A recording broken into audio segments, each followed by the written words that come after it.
Malam itu, kegiatan perkemahan pramuka diadakan di sebuah hutan yang cukup jauh dari desa. Semua siswa sibuk mendirikan tenda dan bersiap untuk acara api unggun. Raka dan teman-temannya dari kelompok tenda 12 merasa sangat antusias. Ini adalah perkemahan pertama mereka di luar sekolah, dan mereka sudah berencana untuk menceritakan kisah seram saat berkumpul nanti. Saat sedang mengambil air di dekat danau, Raka melihat sesuatu yang aneh.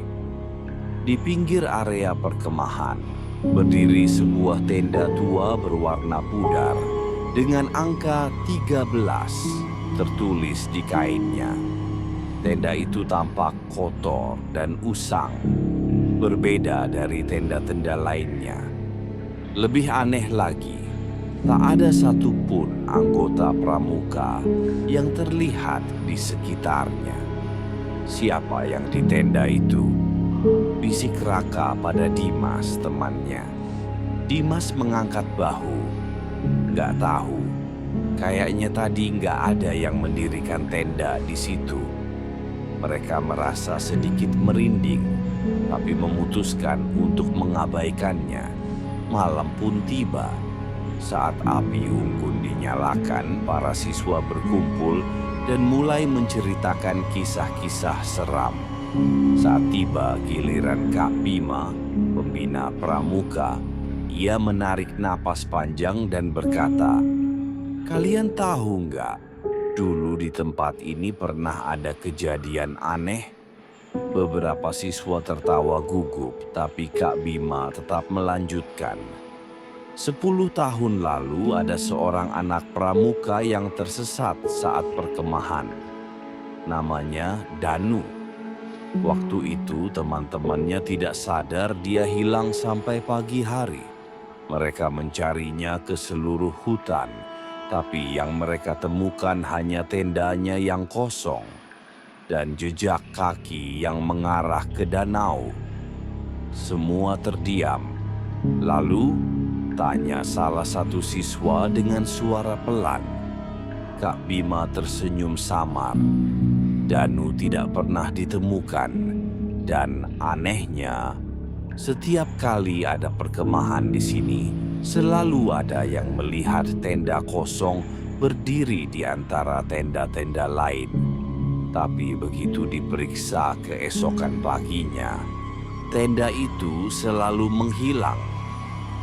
Raka dan Dimas langsung saling berpandangan.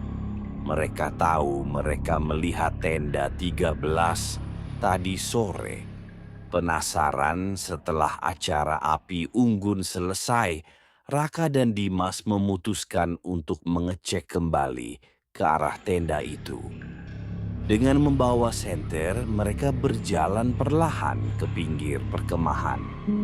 Namun, saat mereka sampai di sana, tenda itu sudah tidak ada. Yang tersisa hanyalah tanah kosong dengan bekas jejak kaki yang mengarah ke dalam hutan. Raka mulai panik. "Tadi jelas ada di sini. Aku yakin." Dimas mengangguk. "Apa mungkin Kak Bima cuma bercanda?" Tiba-tiba terdengar suara langkah kaki di belakang mereka. Krek, krek. Mereka menoleh cepat, menyorotkan senter ke arah semak-semak. Seseorang berdiri di sana. Seorang anak lelaki berpakaian seragam pramuka yang sudah usang dan penuh lumpur. Wajahnya pucat, matanya kosong, dan bibirnya perlahan bergerak. "Aku kedinginan, bolehkah aku tidur di tendamu?" Raka dan Dimas menjerit dan berlari kembali ke tenda mereka. Mereka tak berani keluar lagi hingga pagi tiba. Saat matahari terbit, mereka segera melapor ke Kak Bima. Namun saat para pembina memeriksa lokasi tenda 13, tempat itu masih kosong seperti sebelumnya. Tidak ada tanda-tanda seseorang pernah ada di sana. Raka dan Dimas mulai berpikir bahwa mereka hanya berhalusinasi. Namun, saat mereka kembali ke tenda mereka untuk membereskan barang-barang, sesuatu membuat mereka membeku. Tenda mereka bukan lagi tenda 12.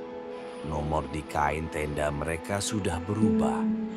13. Seakan mereka bukan lagi bagian dari kelompok pramuka biasa. Seakan mereka sudah menjadi bagian dari sesuatu yang lain. Dan saat mereka melihat ke dalam tenda, mereka menemukan sesuatu yang membuat mereka hampir pingsan. Ada jejak kaki basah mengarah ke dalam kantung tidur mereka.